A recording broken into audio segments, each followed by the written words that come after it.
Now today let's start with chapter number 10, land, soil, water, natural vegetation and wildlife resources.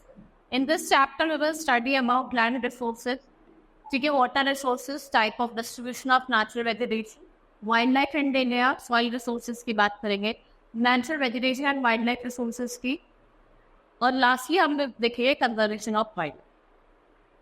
Now land resources. Land resources में क्या guys refer to the shape, form and nature of land surface. ठीक है, almost all the activities जो थी mankind की वो किससे associated थे? It was associated with land resources. They provide shelter to living organisms. ठीक है, तो resources of अर्थ वो उसके अंदर क्या क्या आता है? आपका mountains आते हैं, plateaus आते हैं, plains आते हैं, deserts आते हैं, island आते हैं. And natural resources they provide all essential substances for satisfying human needs. और जितने भी आपके नेचुरल सब्सटेंसेस हैं या रिसोर्सेज हैं वो क्या करते हैं? वो हमें रिसोर्सेज प्रोवाइड करता है जो ह्यूमन नीड्स को फुलफिल. ठीक है, a land cover 30% of the total area of the earth and 90% of total population जो है वो कहाँ रिसाइड करती है? 30% ऑफ लैंड एरिया. ठीक है, all the parts of land resources are not equally habitable. Some parts are either sparsely populated और कुछ पार्ट ऐसे हैं जो अनहैबिटेबल. तो लेस हैबिटेबल एरिया और हाई हैबिटेबल. लेस हैबिटेबल में आपके माउंटेन एरिया होगा जहाँ पे स्टीप स्लोप्स होते हैं, वहीं जहाँ रिवर वैली होते हैं वो ज़्यादा होते हैं. हाईली हैबिटेबल होते हैं क्योंकि यहाँ पे एग्रीकल्चर भी अच्छी होती है. एक्सट्रीमली हॉट और कोल्ड रीजन में प्लेन एरिया यहाँ पे टेम्परेचर फर्टाइल सॉइल होती है. वाटर ऑफ द एरिया या फिर ग्रासलैंड में ज़्यादा हैबिटेबल. ठीक है, थिक फॉरेस्टेड एरिया में तो कोई नहीं रहेगा. और कहाँ रहेंगे? जहाँ पे आपके प्रेरीज हो गए, गंगा ब्रह्मपुत्र प्लेन, यहाँ पे होगा ये highly habitable area. Now land use. The productive use of land is called land use. The utility of land depends upon its need. Land को हम यूज करते हैं वेरियस पर्पसेस के लिए, जैसे आपका एग्रीकल्चर हो गया, फॉरेस्ट्री हो गया, माइनिंग हो गया और बिल्डिंग हो गया, होम्स हो गया, रेलवे. ठीक है, ये जो चीज है यार इस पे डिपेंड होती है. जो land use pattern it is govern by number of factors. सिर्फ वहाँ की सॉइल कैसा वहाँ का वाटर अवेलेबिलिटी है, मिनरल रिसोर्सेज कैसे अवेलेबल है, क्लाइमेट कैसा है, नहीं करता. ह्यूमन फैक्टर जैसे आपका population density, needs of people, technical knowledge, ये क्या करती है? ये आपके लैंड यूज पैटर्न को इन्फ्लुएंस कर. What it do? It influence the land use pattern. As the needs of people change with the time and there is improvement, we are technical on how land use pattern change. With the increase in the population, fresh area have to be brought under cultivation. जहाँ पे आप क्या कर सकते हो? ज़्यादा crop को grow कर सकते हो. भाई अगर there is increase in industrialization, अगर इंडस्ट्रियलाइजेशन और अर्बनाइजेशन में इंक्रीज है तो लैंड एरिया जो होगा फॉरेस्ट का, पास्चर एग्रीकल्चर का, वो धीरे धीरे क्या होगा? डिक्लाइन. भाई हमें इंडस्ट्री लगानी है तो उसके लिए हमें फॉरेस्ट को क्या करना पड़ेगा? काटना पड़ेगा. तो जो फॉरेस्ट एरिया है, जैसे अगर आप कोई इंडस्ट्रीज लगाना चाहते हो तो फॉरेस्ट एरिया क्या होगा? Day by day decline. ठीक है, जैसे आप देख रहे हैं यहाँ पे लैंडिंग वो आपको नेटवर्क दिए हुए. Now factors affecting land use pattern. अब कुछ फैक्टर्स है जो हमारे लैंड यूज पैटर्न को इफेक्ट करते हैं. First is climate. ठीक है, लैंड यूज पैटर्न जो है किसी भी जगह का वो डायरेक्टली और इनडायरेक्टली इन्फ्लुएंस करता है बाय क्लाइमेटिक कंडीशन. देखो होती है जो पोलर और इक्वेटोरियल रीजन होते हैं वहाँ का जो क्लाइमेट होता है बहुत ज़्यादा हार्श. ठीक है, वो सुटेबल नहीं होता क्रॉप लैंड्स या पास्चर्स के लिए. आपको जहाँ पे शार्प और थिक फॉरेस्ट दिखते हैं. And while the areas having moderate climatic condition about support pasture और एग्रीकल्चर. तो ये किसको सपोर्ट करता है? पास्चर्स और agriculture activities. Availability of water for a well developed and planned land use pattern. जो वाटर अवेलेबिलिटी है आपकी वो एसेंशियल फैक्टर है हर एक फॉरेस्ट को, हर एक एग्रीकल्चर फील्ड को क्या चाहिए? Proper about the water. Next is mineral. Mineral deposit भी क्या करता है? इन्फ्लुएंस करता है लैंड यूज पैटर्न को. फॉर एग्जाम्पल लेते हैं जहाँ पे मिनरल डिपॉजिट को यूज करा जाएगा माइनिंग एक्टिविटीज के. Many industries can be set up in विस्म. Next is soil. अगर एजुकेट और well planned land use pattern होगा तो एरिया का जो सॉइल होगा कैसा होगा? फर्टाइल होगा. Area like cold or hot deserts have infertile soil and land use is not appropriate. जो land use है वो appropriate नहीं. फिर आपका टेक्नोलॉजी. जो पैटर्न ऑफ लैंड यूज है ये वेरी करता है according to the available technology. जैसे मिनरल रिच एरिया हो गया उनका हम यूज करते हैं एग्रीकल्चर और हाउसिंग, या फिर अगर भाई एब्सेंस है माइनिंग की तो वहाँ पे हम. Next is conservation of land resource. Conservation of land resources is an important conserving agricultural land and also conserving forest. For this आपको एफोरेस्टेशन करना है, प्रॉपर लैंड का रिकॉर्डेशन करना है, रिक्लेमेशन करना है, चेक करना है कि जो फर्टिलाइजर का यूज है वो कैसे करा जा रहा है, ठीक है, ओवर ग्रेजिंग को चेक करना है. ये सब करने से आपका क्या होगा, conservation. Next is soil resources. What is soil resources? It is a thin layer of gravy modules जो कवर करते हैं सरफेस ऑफ द अर्थ. ये क्लोजली रिलेटेड होता है लैंड से, और जो क्वालिटी है लैंड की वो किससे डिटरमाइंड होती है, सॉइल की कवर से, कि सॉइल का कवर कैसा है. Right. Next is soil formation. Soil कैसे फॉर्म होता है? Disintegration of rocks and decade organic material. जब डिसइंटीग्रेशन होता है रॉक का, डिकेड ऑर्गेनिक मैटर का, वाटर और एयर का, तो इसको क्या कहा, इससे क्या मिलता है, सॉइल का formation.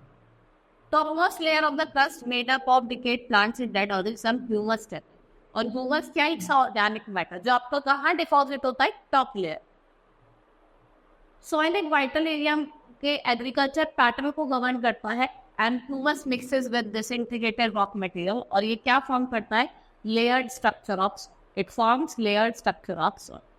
This layered structure which spreads from bedrock to top surface, इसको हम क्या कहते हैं, it is known as soil. Now what is soil profile? Soil profile को हमने different horizons में डिवाइड करा है. फर्स्ट इज A horizon जो आपका टॉप साइड होता है, B जो आपका सब साइड होता है, C जो आपका बेड रॉक होता है. ठीक है. First is A horizon, it contains humus, और इसमें आपके फाइन पार्टिकल्स होंगे.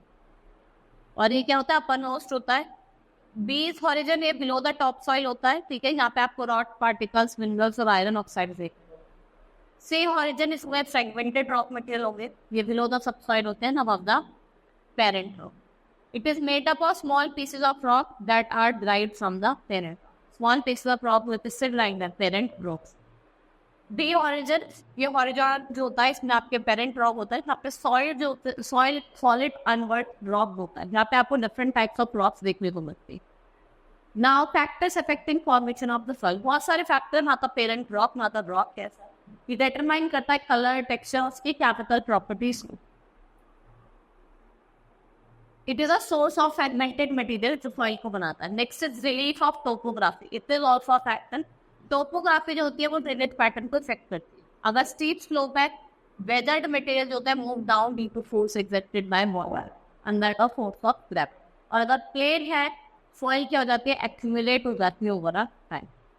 उसके बाद क्लाइमेट, टेम्परेचर और रेनफॉल, ये दोनों क्या है, मोस्ट सिग्निफिकेंट क्लाइमेटिक फैक्टर. ठीक है. ये सॉइल फॉर्मेशन को इफेक्ट करते हैं और डीका डिकम्पोजिशन करते हैं पेरेंट रॉक. फिर time factor. Time is also important factor. Longer the time of soil formation, more deeper is soil. जितना ज्यादा क्या होगा सॉइल फॉर्मेशन होगा, उतना ही डीपर क्या होगा आपका सॉइल की layer. Next is natural vegetation, wild life and micro organism. Plants और एनिमल्स दोनों क्या करते हैं, एक इंपॉर्टेंट रोल प्ले करते हैं, इंपॉर्टेंट पार्ट प्ले करते हैं soil formation. The decayed plant material aids humus to the soil and holds the soil to prevent soil erosion. Bacteria, fungi and protozoa. और क्या डिके करता है, प्लांट और animals. Now degradation of soil. First is soil erosion, which soil degrade किसकी वजह से होती है, या तो सॉइल इरोड हो जाएगी हवा की वजह से, पानी की वजह से.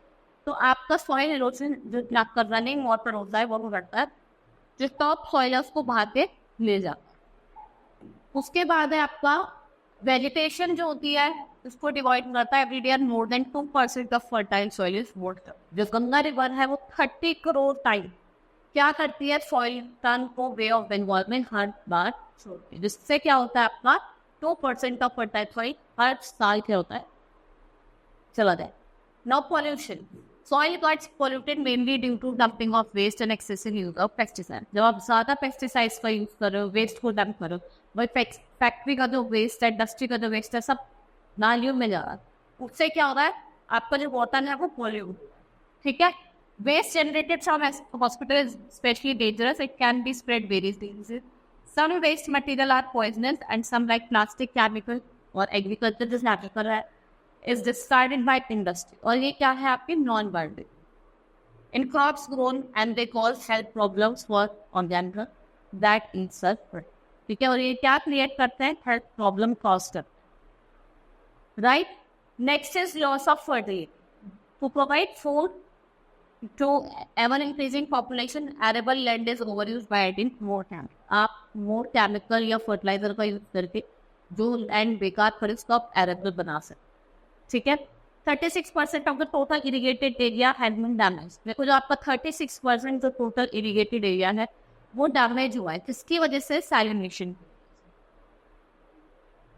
Next is conservation of soil. अब हमें क्या करना है? सॉइल का कंजर्वेशन करना है. सॉइल को बचाने के लिए आप क्या करोगे? Preservation, protection and effective utilization of soil resource. Soil conservation is an effort made by the brain to prevent soil erosion, and it may not be possible to stop soil erosion in time, but not can be done to reduce the rate of soil erosion. लेकिन बहुत चीजें कर सकते हो सब rate of soil erosion को कम कर सकते. जैसे कुछ मैथड है मल्चिंग. मल्चिंग को क्यों कहा जाता है? जिससे आप क्या कर सकते, मॉइस्चर इन द सॉइल को रिटेन कर सकते, ठीक है. ये आपका किससे कवर्ड होता है? ऑर्गेनिक मटेरियल, जैसे आपका स्ट्रॉ और ड्राई, राइट. उसके बाद आपका रॉक डैम. आप रॉक डैम बना सकते हो, सब सॉइल इरोजन को प्रिवेंट कर सकते हो. भाई फ्लड वगैरह आ जाए, इसको आप क्या कर सकते हो? प्रिवेंट. Counter barriers. ये help in preventing soil from getting blow away, wind और washed away. Barriers are created with the help of stone, soil and grass. और जो ट्रैचेस है they are also made in front of barrier, जिससे आप क्या कर सकते हो? जो फ्लो ऑफ वाटर को कंट्रोल कर सकते हो. काउंटर फ्लोइंग कर सकते हो. ये एरियाज में हम पैरेलल फ्लोइंग करते हैं, जिससे हम सॉइल इरोजन को प्रिवेंट कर सकते. Shelter right in dry region, जो रोज ऑफ ट्रीज है उसको प्लांट कर जाता है to check the movement of. Terrace farming कर सकते हैं, जिसमें आप स्ट्रिप्स का यूज करते हैं, ठीक है. Intercropping. Different crops are grown to alternate rows in farm with the help of preventing soil erosion. आप डिफरेंट अलग अलग तरीके के क्रॉप को ग्रो कर सकते हो. और इसको चेक करने के लिए इंटरक्रॉप कि सॉइल इरोजन हो रहा है या नहीं.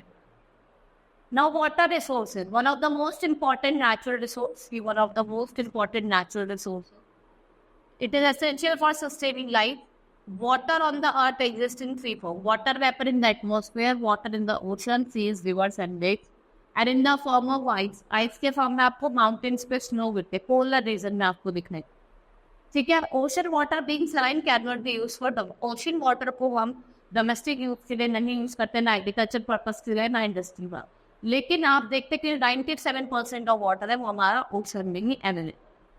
70% is found in the form of ice, 30% underground water और 0.05% आपको रिवर्स और लेक्स में देखते, ठीक है. Less than 1% of the total fresh water जो है वो डोमेस्टिक और इंडस्ट्रियल यूसेज या इरिगेशन पावर जनरेशन के लिए आप यूज. उसके बाद है water cycle. The water on the earth is constant motion and keeps on changing in different form. Liquids है, लिक्विड वाटर से आइस, आइस से water, vapour is of water cycle. देखो बारिश पड़ी, भाई पानी है रिवर में, ले सन की रेत से वो हीट हुआ, हीट के बाद जो वेपराइज हुआ वो स्काई में गया और टिनी टिनी ड्रॉपलेट्स उसमें क्लाउड बना. और जब क्लाउड बहुत ज्यादा हैवी हो जाते हैं तो बारिश के फॉर्म में वो दोबारा से ग्राउंड बनता है. ये हमारी क्या होती है? वाटर साइकिल, ठीक है. ना वाटर रिसोर्सेज इंडिया. इंडिया के वाटर रिसोर्सेज की बात करते हैं. The amount of rainfall in India is very unevenly distributed and it takes place only for 4 months a year. Some parts of country get flooded, लेकिन other जो है वो they are suffering from drought. The amount of cultivated land is limited in our country. We have to produce more and more crops. और जो limited land है वो हमारी needs को मतलब हम मीट कर पाते. भाई पॉपुलेशन बढ़ रही है तो अवेलेबिलिटी ऑफ रिसोर्स पे ज़्यादा होनी चाहिए अगर आपको अपनी पॉपुलेशन को करना है उनकी नीड्स को फुलफिल करना. This can be done only through irrigation. आपको इरीगेशन करनी पड़ेगी. और इरीगेशन क्या इम्प्लाई करती है? Artificial application of water to agriculture. क्या है इरीगेशन? या आर्टिफिशियल एप्लीकेशन है जिससे आप क्या कर सकते हो? अपने लैंड को इरीगेट कर सकते हो. It is difficult to cultivate land in area where average rainfall is less than 40 cm. And their major part, especially those grown during winter season, need more water than rainfall can possibly supply. Winter में जो rainfall है वो बहुत कम होती. Now distribution of fresh water. देखो fresh water it is one of the most precious substance on the earth. जो climatic region है वो क्या है? रिस्पॉन्सिबल है because of most of the inequalities in water. First is area of supply. देखो between equator and 20 degree north south latitudes and area around the north and south of 40 degree latitude जो precipitation है वो क्या करता है, evaporation को exceed करता है. What it do? It exceeds the evaporation. Now, जो area of deficient precipitation in both hemispheres, चाहे वो 20 से 40 latitude हो, evaporation क्या होती है, वो precipitation को exceed कर. कैसे? जो आपकी रीजन है वाटर डेफिशिएंसी के, उससे क्या होता है, it gives birth to desert. Now Atacama, Kalahari और वेस्टर्न ऑस्ट्रेलिया डेजर्ट ये कहाँ लाया करते हैं, आपके सदर्न हेमिस्फीयर. अब हमें क्या करना है, वाटर रिसोर्सेज का कंजर्वेशन करना है. Water is a cyclic resource. Water क्या एक साइक्लिक रिसोर्स है, it can be use over and over again. But water was use for any domestic और इंडस्ट्रियल एप्लीकेशन, वो इजीली क्या होता है, पॉल्यूट हो जाता है, इजीली कंटामिनेट होता है. ठीक है. Water treatment, distilling and recycling plant जो होता है वो क्या रिमूव करते हैं, इम्प्योरिटीज को, और उसको क्या बनाता है, फिट फॉर कंजप्शन. एंड अब फ्री प्रोसेस जो होता है वो क्या इन्वॉल्व करता है, purification. But water conservation is more important. Some measure to conserve water has been said. अब हम कुछ मेजर्स पढ़ेंगे जिससे हम क्या करते हैं, वाटर के जो रिसोर्सेज है उनको कंजर्व कर सकते हैं. What are these measures? Now we will study about some measures जो हमें लेने हैं to conserve water. I will suggest you some measures. Rainwater harvesting is the need of hour when every building should have provision of rainwater harvesting. क्या होनी चाहिए, provision होनी चाहिए आपके पास rainwater harvesting की. It is a technique of capturing rainwater for future. ये एक technique है जिससे आप क्या कर सकते हो, रेन वाटर को फ्यूचर यूज के लिए रख सकते हो. ठीक है. In industries recycle water can be use for the processing purpose. Recycle water can also be use for domestic purpose. ठीक है. आप कार्स को वॉश करने के लिए भी इसका यूज करें. Now planting of trees and other vegetation shows down the surface run of and let's water सीप इनसाइड द ग्राउंड. इससे क्या हो सकता है, आप वाटर जो टेबल है उसको रेज कर सकते.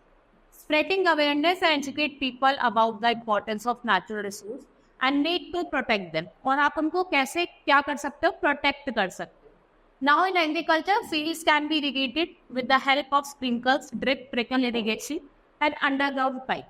इससे क्या होता है कि क्या रिड्यूस करता है, जो लॉस है वाटर किसके थ्रू, इवापोरेशन के थ्रू, उसको कम कर. Irrigation canal should be properly line to avoid loss of water through seepage. इससे क्या कर सकते हो, लॉस ऑफ वाटर को जो सीप होने से रोक सकते हो.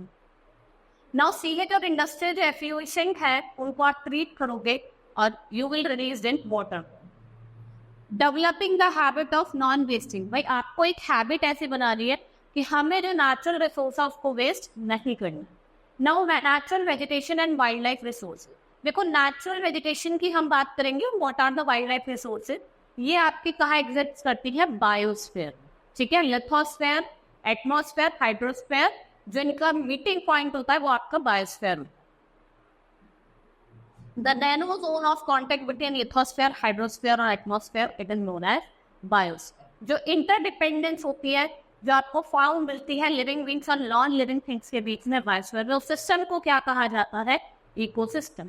How natural vegetation and wild life are useful to us. कैसे नेचुरल वेजिटेशन और वाइल्ड लाइफ हमारे लिए यूजफुल है. Now, plants provide us food, timber, firewood, ठीक है, medicinal herbs, pulp and other useful things, जिससे आप human needs को satisfy करोगे. Animal provide us milk, meat, hide, dust, horn, और कुछ animals होते हैं जो operations, farm operations करते हैं और as a means of transport. Now,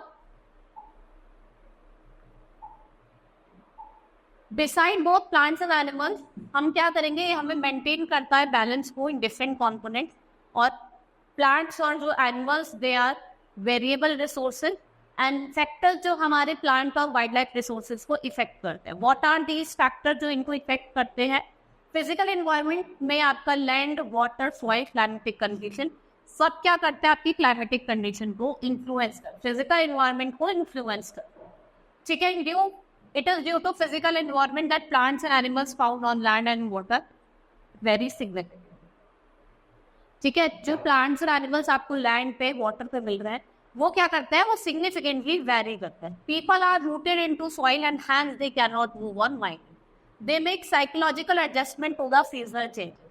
ठीक है. वो साइकोलॉजिकल एडजस्टमेंट करते हैं सीजनल चेंजेस पे. बट जो लार्ज स्केल चेंजेस हैं आपके क्लाइमेट में वो थ्रेटन है because of their survival. In such circumstances, जो animal है they stand better chances of survival because they are not able to move or migrate from one place to another.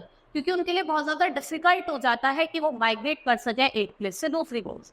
Right now कुछ major climatic changes भी हैं which may be deadly for certain animals and which are not to adapt themselves from the changing environment. जैसे आपके types of distribution of natural vegetation, जो plants और trees हैं वो naturally grow कर रहे हैं, they are growing naturally without any human intervention.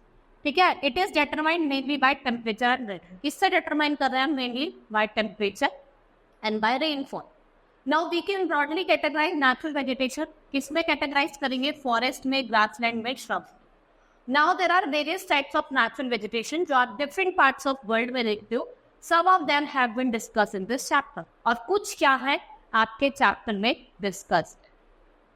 Right now natural vegetation, forest, grassland और shrub. What are these? These are natural vegetation. Forest में आपका ट्रॉपिकल एवरग्रीन फॉरेस्ट आ जाता है, tropical deciduous, temperate evergreen, temperate deciduous, Mediterranean और आपका coniferous. ठीक है, वहीं अगर हम ग्रासलैंड की बात करें, जो टेम्परेट ग्रासलैंड है, ट्रॉपिकल ग्रासलैंड है, और आपका श्रब जो है वहां पे आपका डेजर्टेड एरिया और आपका तुंद्रा वेजिटेशन देखने को. फॉरेस्ट की अगर हम बात करें, forest means extensive area of land covered mostly with trees. यहाँ पे जो आपको रेनफॉल है वो बहुत ज्यादा दिखेगी. एरिया जो होगा वो फुल्ली किससे कवर्ड होगा? फॉरेस्ट से कवर्ड होगा.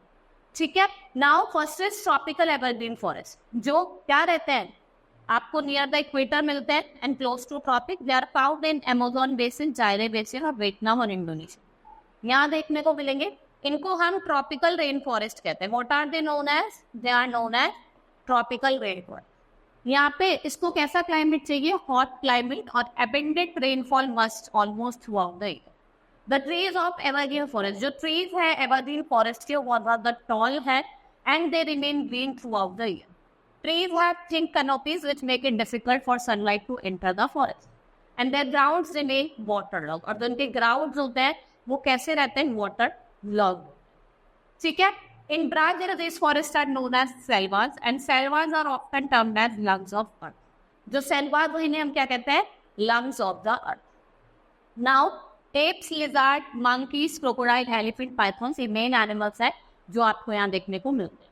फिर आपका ट्रॉपिकल डेसिडियस फॉरेस्ट. ये जो फॉरेस्ट है ये आपको मॉनसून रीजन, जो एशिया का मॉनसून रीजन है वहां ज्यादा देखने को मिलते हैं. ठीक है, basically Pakistan, Bangladesh, Sri Lanka, Myanmar, Thailand, Laos, Philippines, Taiwan and southern China. ये किसके पार्ट है? ब्राजील, ईस्ट अफ्रीका और नॉर्दर्न ऑस्ट्रेलिया. नाउ इनको हम मॉनसून फॉरेस्ट कहते हैं. ये लेस डेंस होते हैं, ज्यादा डेंस नहीं होते एज कम्पेयर टू एवरग्रीन. ठीक है, जिनकी लीव्स है ये ड्राई सीजन में क्या करते हैं? शेड करते हैं. Now lion, tiger, elephant, deer और माइग्रेटरी बर्ड वो आपको कौन से फॉरेस्ट में मिलते हैं देखने को? Tropical deciduous forest. Now temperate evergreen forest ये आपको कहाँ मिलते हैं? साउथ ईस्ट यूएसए में, साउथ चाइना में, सदर्न जापान में, ईस्ट ऑस्ट्रेलिया में, उरुग्वे में, ब्राजील में. यहाँ पे आपको these forests have both hardwood and softwood. These forests are thick and dense. oak, pine, wetter, eucalypt, walnut और camphor. ये मेन फॉरेस्ट है जो आपको देखने को मिलेंगे. और एनिमल्स में आपको शीप, कैटल, पिग, ये these are some main animals which are found. Now temperate deciduous are found in cold temperature region on eastern और western mark. ठीक है, यहाँ पे आपको northern, eastern USA, north western Europe, Sweden, Finland, Russia यहाँ देखने को. ठीक है, नाउ आप यहाँ पे मेन ट्रेस जो है वो आपको चेरी में बीक, ओक, एश, फिर मैपल मिलेंगे. और बर्ड्स आपको डियर, बर्ड, बियर्स और कॉमन बर्ड जो है वाइल्ड लाइफ स्पीसीज की वो भी यहाँ पे देखने को मिले. Coniferous forests क्या होते हैं? These are the forests that are found in form of continuous belt around the North Polar region and high mountain in. जो climatic condition है वो cold है and growing season जो है वहाँ पे limited short summer है. Trees does not shed their leaves. जो trees होते हैं वो अपने leaves को shed नहीं करते, वो ऐसे green रहते हैं throughout the year. Next is Mediterranean vegetation. जो Mediterranean vegetation है इनको हम ऑर्चार्ड्स ऑफ वर्ल्ड बोलते हैं. This type of vegetation is found in area like south west USA, south west Africa, यहाँ देखने को मिलती है. ठीक है, and these forests are well grown in the region of dry summers, and forests have broad leaves and they have thick bark and wax coated leaves. तो thick bark होती है और वेक्स कोटेड इनकी लीव्स होती है. Now grasslands की हम बात करते हैं. ग्रासलैंड्स हमारे को टेम्परेट और ट्रॉपिकल ग्रासलैंड देखने को मिलते हैं. Those the region of the world which are covered with thick or green grass. ठीक है, these are found in the area. यहाँ पे रेनफॉल कैसी होती है? मॉडरेट होती है. ग्रासलैंड्स में जो रेनफॉल होती है it is moderate. Temperate grassland found in temperate area. These grasslands experience extreme climate. ये लो रेनफॉल और एक्सट्रीम टेम्परेचर यहाँ पे होता हो. इनको डिफरेंट नेम से जाना जाता है. ठीक है, पैरीज हम नॉर्थ अमेरिका में, पंपास हम साउथ अफ्रीका में, साउथ अमेरिका में कहते हैं, स्टेपीज यूरोप में, डाउन ऑस्ट्रेलिया में, और बेल्ट हमारा साउथ अफ्रीका में. तो हमारे जो ग्रासलैंड्स हैं उनके हम अलग अलग नाम से जानते हैं, अलग अलग continent. North tropical grassland, these grassland are found in region of Tanzania, Zimbabwe, Kenya, Deccan plate. In Africa इनको हम सवाना कहते हैं. यहाँ पे टॉल और thick grasses with scatter trees आपको देखने को मिले. ठीक है, main zebra, elephant, deer, leopard, giraffe main wildlife species है जो हमें कहाँ मिलती है? Tropical grassland.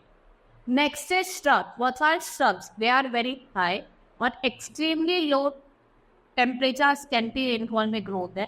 ठीक है, ये आपको हॉट डेजर्ट में मिलेगी या फिर ज्यादा कोल्ड रीजन, जैसे तुंद्रा वाले रीजन में. डेजर्ट वेजिटेशन की आप बात करें, most of the desert of the world are found on western margin of the continent. Sahara और कालाहारी डेजर्ट, ठीक है, या थार डेजर्ट हो गया, साउथ वेस्ट ऑस्ट्रेलिया हो गया, और अरेबियन डेजर्ट हो गया, they have the area having desert vegetation. These plants or shrubs have long and strong roots. इनकी thorny surface होती है और wax coated leaves होती है. कैसी होती है? wax coated leaves. Thorny bushes, cacti, date palm are the main shrub. Hyena, fox, jackal, lizard, snake के कुछ main animal species हैं जो यहाँ पे आपको देखने को वो. Next is tundra vegetation. ये नॉर्दर्न पोलर रीजन में मिलती है. यहाँ पे स्नो कवर्ड रहता है through out the year. Mosses, read chains और टिनी श्रब्स यहाँ आपको देखने को मिलेंगे. और एनिमल्स जैसे आपकी फॉक्स हो गई, आर्टिक आउल हो गया, मक्स, वाइलरस, पोलर बियर हो गई, मेन एनिमल स्पीशीज है जो आपको टुंड्रा रीजन में देखने को मिले. Now conservation of natural vegetation. Forest क्या है? They are vital for life on earth. They are vital for life on earth. ये आपको वेरियस थिंग्स प्रोवाइड करता है, timber to medicinal. They also purify the air और ये एक habitat provide करता है. And it is estimated that कि नियरली 36 मिलियन एकड़ of natural forest is lost. Human activities, natural factors also led to destruction of wildlife. Tsunami, landslide is a major cause है destruction of forest resources. Term forest fire is used to signify an uncontrolled intense fire. जो क्या करता है? woody areas को break. This could happen because natural factors of human activity, rapid forest loss, devastating consequences, puts waves and disrupt natural vegetation to conserve first. Planting large tracts on land that trees to increase forests. Selective felling of trees for commercial purpose. Raising public awareness about need of public awareness करो, लोगों को aware करो कि हमें need है कि हम vegetation को क्या कर सके, conserve. Prevent loss of vegetation, prevention of overgrazing. देखो ओवरग्रेजिंग की वजह से या फिर कुछ डिजास्टर हो जाता है, जैसे फॉरेस्ट फायर से भी आपका नेचुरल वेजिटेशन क्या हो रहा है? खराब हो. ठीक है. Next is wild life in India, जिसमें आपके animals, birds, insect, animals, aquatic life form सब इंक्लूड होता है. लॉयन ऑफ गिर फॉरेस्ट जो गुजरात में है, बंगाल टाइगर जो आपका सुंदरवन में है वेस्ट बंगाल में. ठीक है. And beside 3 there are deer, antelope, mongoose, jackal जो ऐड कर रहे हैं beauty to wildlife of the country. India has 372 species of mammals और 1228 बर्ड्स की है, 440 रेप्टाइल्स की हैं और 204 एम्फीबियंस. ठीक है. तो डिस्ट्रीब्यूशन जो है वाइल्ड लाइफ का उसकी बात करेंगे. एशिया में आपको tiger, monkey, sloth, lion, elephant, bear, lynx में मस्त देखने को मिलेंगे. वहीं अफ्रीका में elephant, hippopotamus, rhinoceros, crocodile, deer, giraffe, zebra देखने को. साउथ अमेरिका में rhea, condor, llamas, anaconda, monkey ये देखने को मिलेंगे. नॉर्थ अफ्रीका में reindeer, arctic foxes, polar bear ये कुछ एनिमल्स हैं जो आपको मिले. एंटार्क्टिका में क्रेल, वेल, पेंगुइन. ऑस्ट्रेलिया में ईमू, कैट, कंगारू, वेलवे, कुकारू, laughing jackals. Now Europe, wolves, wild boars, sheep, rabbit, foxes, skylarks और पेट्रोल्स. ये आपको वहां देखने को मिलेंगे, they are found in you.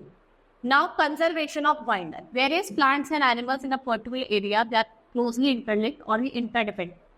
और ये एक दूसरे के बिना सर्वाइव नहीं कर सकते. ठीक है. And forest by man is serious threat. देखो फॉरेस्ट के जो मैन है वो सबसे ज्यादा एक थ्रेट है. ठीक है. Because so it is essential to conserve them for future generation. आपको उनको फ्यूचर जनरेशन के लिए भी कंजर्व करना.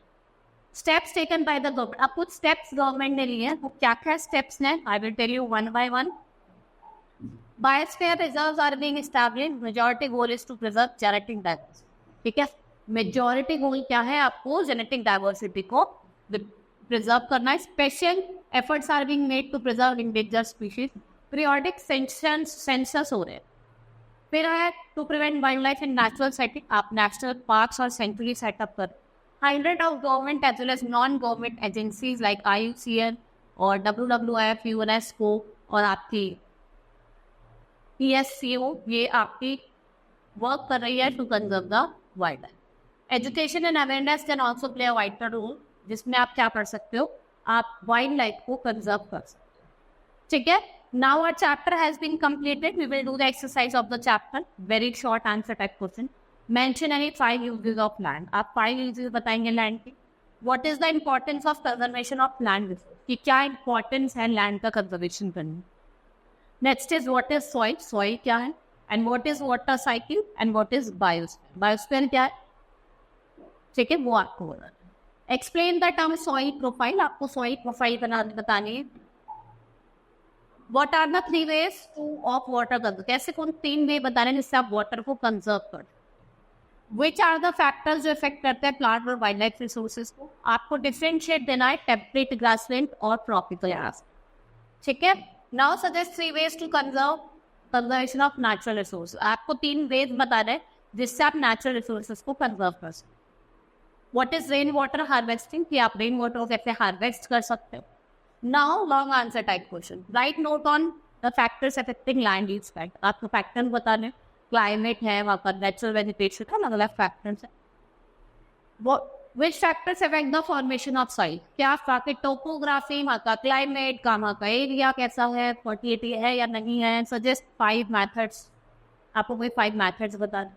How can be conserve water. कैसे हम वाटर को कंजर्व कर सकते हैं. Through a light on types of vegetation. Tundra vegetation, ठीक है, सारे जो वेजिटेशन है, ट्रॉपिकल, डेसिडियस, इनको बताना. Right and note on wild life. मैंने आपको वाइल्ड लाइफ पढ़ाया था, उसके कंजर्वेशन भी बताया था कैसे गवर्नमेंट उसको कंजर्वेशन कर रही है, उसका क्या मेजर्स ले रही है, वो आपको बताया. Now tick the correct option. Which of the following are less populated area. जो माउंटेनियस एरिया होते हैं, वाटर लॉन्ग होते हैं, थिक फॉरेस्टेड एरिया होते हैं, या फिर all of. What percent of total irrigated land in India is being damaged due to salination? ठीक है, 36%. Which of the following tree species is found in canyon forest? Coniferous stream आपको spruce देखनी. ठीक है. Now chapter has been completed. Hope you understood the chapter. That's all for today. Thank you.